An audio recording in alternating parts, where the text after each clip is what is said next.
যত্ন এমনই, তার দ্বারা কোনো মানুষ হোক বা কোনো বস্তু সকলকেই ভালো রাখা যায়। যত্ন করে কোনো কিছুকে রাখলে সে চিরকাল থেকে যায় হৃদয়ে অমর হয়ে। সেরকমই এই পাউচটা ছিল একটা ব্যাগের সঙ্গে। ব্যাগটা তো অনেক দিন আগেই জমের বাড়ি চলে গিয়েছে, কিন্তু পাউচটা এখনও বেশ ভালো আছে। তাই ভাবলাম কেন না এটাকে নতুন রূপ দিয়ে সাজিয়ে রাখি।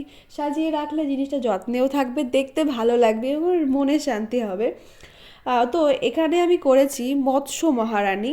যদিও বা এটা আমার নিজস্ব কোনো ডিজাইন নয়, পপিন্স কালার্সের একটা পিডি ডিজাইন থেকে ডিজাইনটা আমি তুলেছি এবং নিজস্ব ক্রিয়াকলাপ যুক্ত করে নিজের মতো করে নাম দিয়েছি মৎস্য মহারানী।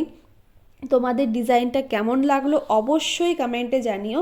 ভালো লাগলে একটা লাইক করে দিও এবং আমার চ্যানেলটাকে প্লিজ সাবস্ক্রাইব করে দিও। আর তোমরা যদি কাস্টমাইজ ব্লাউজ, পাঞ্জাবি, কুর্তি এসব করাতে চাও তো আমাকে অবশ্যই ফেসবুকে ডিএম করতে পারো।